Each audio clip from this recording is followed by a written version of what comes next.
Fala pessoal, beleza? Boa noite. Vamos ao nosso recap de hoje, tá? Dia 27, mini índice, contexto e movimentação do preço e conversamos, né, sobre os melhores trades. É, Aqui no M60, pessoal, uma informação relevante, né, que a gente pontuou hoje pela manhã, né, seria a questão da outside. Hoje foi um dia bem difícil, né, um dia bem com range bastante estreito, né, ou seja, não teve grande oscilação, né, do mercado. Se você pegar aqui o dia inteiro, né, ali cerca de 600 pontos. Isso torna, né, o dia bem difícil, porque muitas vezes, né, a gente quer esperar demais, a gente quer entrar alto, por exemplo, numa movimentação, ou a gente quer entrar baixo, né? Hoje eu entrei baixo numa operação que eu tive que estopar, né? Acabou não sendo uma operação que pagou ali o seu devido alvo, parou na região da VWAP do dia anterior. Importante, né, essa lembrança que fica, né, desse dia que o mercado, né, encontrou, por exemplo, a sua mínima no dia na região da VWAP do dia anterior. Isso acontece bastante, tá? Ela fica marcada aqui no nosso gráfico justamente por conta disso, porque muitas vezes ela sinaliza uma possibilidade, né, de um suporte ou de uma resistência, tá? Quanto à leitura do preço. Então, uma das ponderações que fizemos hoje pela manhã foi, né, o fato da gente ter a barra 1 do dia fechando como uma outside bar acima, né, inclusive de algumas máximas. Isso torna, né, a possibilidade do preço ter pelo menos uma nova máxima, com, né, ou sem correção. A outside, né, ela é uma barra que ela armadilha vendidos, né, quando ela vem abaixo de mínimas, muitas vendas são realizadas abaixo de mínima de barras, e quando ela consegue um fechamento acima, ela acaba sendo uma demonstração de força. Porém, né, ela é uma demonstração de força em uma região bem complicada, né, bem delicada, foi o que a gente pontuou, né, no dia de hoje, que a região do preço em si, né, acabava sendo uma região um pouco mais delicada. Por que uma região delicada, Luciano? Porque você está na cara de um topo duplo, né, majoritário, de uma movimentação de uma máxima de todo o impulso de vários dias, né? Então, isso daqui pode, claro, iniciar uma lateralidade. Falamos do gap de média hoje pela manhã, que ele pode iniciar uma lateralidade. E aqui, né, para realmente essa movimentação ter continuidade, você precisa encontrar compradores fortes o suficiente para que, né, consiga um rompimento desse pivô. Normalmente, ocorre um teste dessa máxima. Nem isso, né, até então o mercado conseguiu. Até porque, né, topos e fundos anteriores também, né, são usados como magneto. Então, dentro da lógica aqui, né, daquilo que a gente já estuda, uma outside saindo das médias, geralmente ela acaba levando o preço a uma nova máxima, com ou sem correção. E hoje o preço acabou repetindo isso para a gente, tanto no 5, quanto no 15, quanto no 60. Então, a gente tem a barra 1 do 60 como uma boa barra, depois você tem a barra 2 do dia, né, realizando aqui um setup de compra, né, um M2B, e depois a gente conseguiu aqui o preço, né, vindo a uma nova máxima. Essa subida, né, ela culminou com o gap de média lá do 15 minutos, né, a gente já chega lá. Mas é importante a gente observar que teve, né, uma boa manutenção, tá, da lateralidade. Lateralidades geram tendência, tá? Então, isso precisa ficar fixo na cabeça de vocês, que nem sempre o mercado vai estar congestionado desse jeito. Um dia de 600 pontos é um dia duro, é um dia difícil, né? Se você fica fazendo muitos trades nesses dias, provavelmente você se estressa bastante, mas normalmente, né, aqui acaba tendo ou acumulação ou distribuição. Foi aqueles pontos que a gente conversou pela manhã. E enquanto o preço está dentro do range, né, pessoal, você não pode trabalhar muito diferente de uma lateralidade. Sempre que o preço se encontra dentro de um range claro, né, é melhor você evitar, a princípio, vender baixo e de comprar alto, né, enquanto tiver, né, dentro dessas características. Aqui no 15 minutos, né, a gente pontuou que hoje pela manhã, né, um dos possíveis trades, né, que seria uma possibilidade de um trade interessante, seria, né, o gap de média, né? Ele aconteceu aqui, né, dentro do M15 depois aqui do teste da região da VWAP, né? Aqui ainda esperava, né, já falo para vocês sobre a venda que eu acabei fazendo, né, buscando o primeiro alvo, acabou não sendo possível, sendo estopada em uma H3, tá? Então, dentro do dia de hoje, né, pessoal, aqui no M15, a gente teve a barra 1 do dia, né, aqui, ó, nossa barra 1, como a outside bar. Ela é uma barra que vem abaixo de vários fechamentos, né? Se você olha para trás aqui, ela vem abaixo de vários fechamentos e ela também fecha acima de vários fechamentos. Esse é o tipo de barra que ela tem continuidade com ou sem correção. A gente trabalha mais ou menos dessa maneira.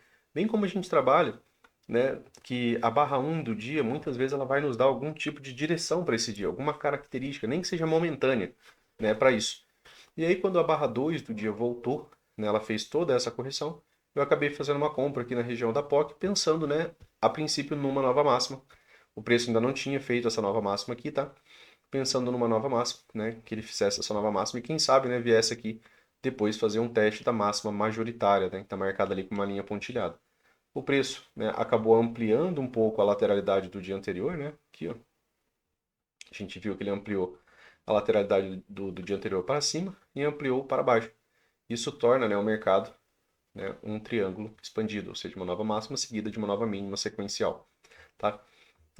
Então aqui, né, acabou sendo, né, a possibilidade de uma compra para essa movimentação e aqui para uma parcial. E aqui, lá pelos 5 minutos, né, acabei encerrando depois dessa movimentação já com mais algumas correções. Aqui no M15, pessoal, a gente não vê, né, tanta oportunidade. Dias laterais, né, no geral, acaba sendo melhor a gente filtrar tempos gráficos menores, tá? Por quê? Porque fica faltando muito detalhe quando você olha, por exemplo, o dólar hoje foi muito pior do que o índice, né? Eu acredito que o dólar conseguiu ser pior ainda, que o dólar foi praticamente, pelo menos na parte da manhã ali, enquanto a gente ainda estava acompanhando, a maioria das barras do dia eram barras sobrepostas. Então, acabou também, né, tendo uma movimentação bastante estreita, né, quanto à movimentação. Então, hoje foi um dia de contração, né? Então, um dia, né, onde você vê o preço um pouco mais se espremer, né? E aí a gente dá uma olhada aqui, né, na bagunça do dia de hoje. Aqui, né, pessoal, a gente tinha observado intraday uma possibilidade de wedge. Aqui ficou a compra, né? A outside, aqui uma correção, eu acabei comprando aqui porque aqui era a região de POC do 15 minutos. E aí, como ficou a premissa do preço, pelo menos fazer isso daqui, né, que seria uma nova máxima, foi um bom trade aqui, né, e depois ele acabou, né, não tendo boa continuidade, isso aqui acabou voltando no micro canal, eu acabei estopando a outra parte da minha mão aqui, tá? Depois disso daqui, né, eu tenho aqui o modo sempre posicionado, ó, tenho o micro canal de baixo. Nesse micro canal de baixo aqui, a compra de H1, né, não acabou sendo uma compra tão interessante, né? Ainda assim ela pagou, né? Boa parte daquilo que era, né, a ideia de um scalp inicial.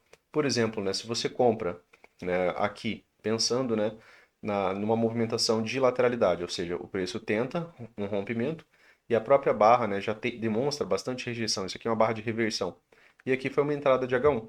Essa entrada de H1 pagou 50% da lateralidade, inclusive 61,8, né? Tinha um gap aberto aqui no 15 minutos, né, que ficou por pouca coisa faltando ser fechado.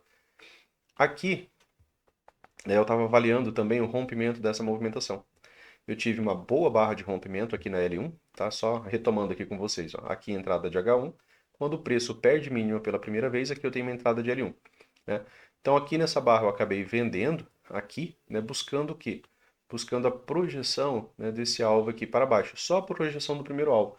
A minha ideia aqui era um scalp, né, até porque eu precisava, né, sair desse trade por conta do gap de média do 15 minutos. Gap de média, a gente conversou hoje pela manhã, né? Provavelmente seria o melhor trade do dia, né? Seria a melhor possibilidade. E aí, eu acabei fazendo essa venda.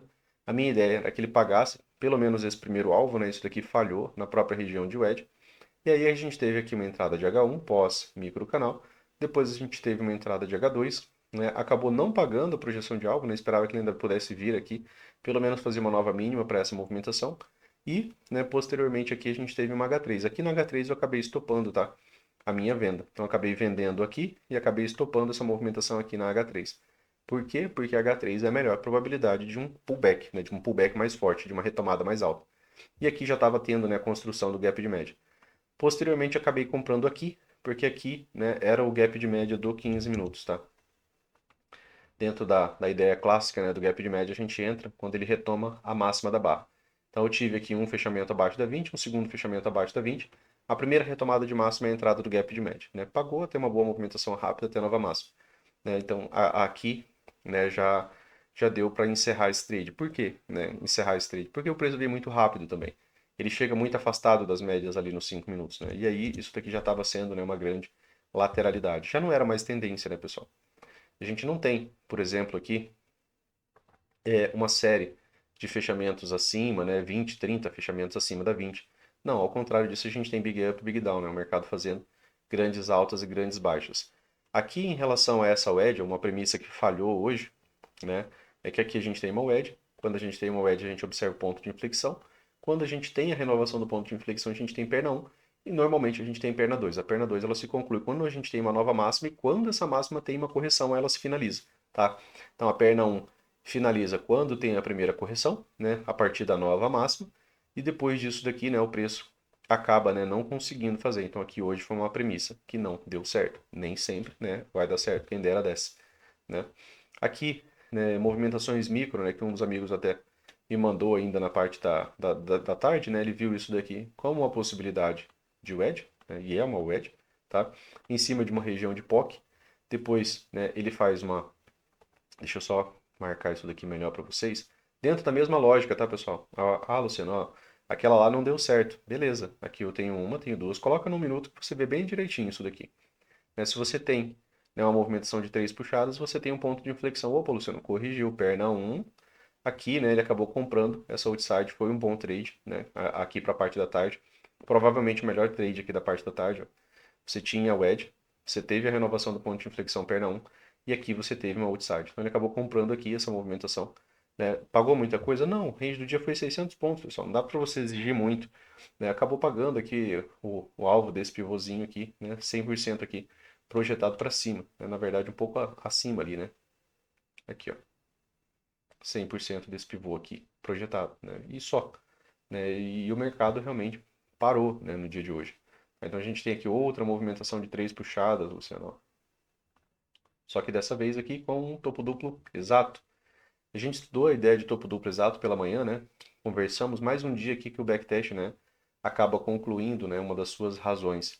Qual era, né, a ideia das razões?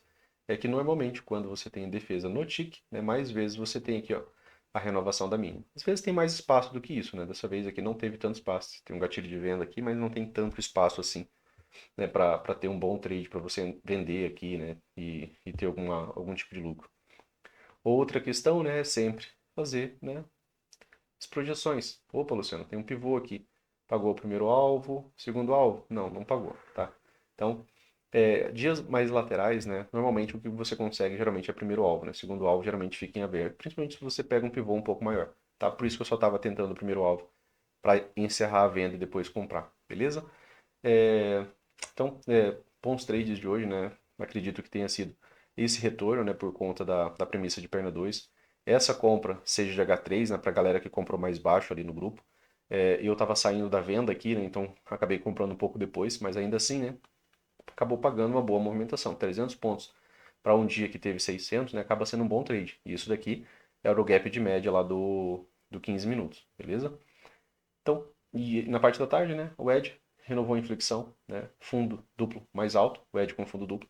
Depois uma outside aqui com barra de sinal, né, daria para entrar ali de maneira mais tranquila, né, até mesmo pela troca da estrutura inicial, beleza? Valeu. Pro vídeo de hoje era isso, pessoal. Valeu, até amanhã. Um forte abraço para vocês aí e até mais.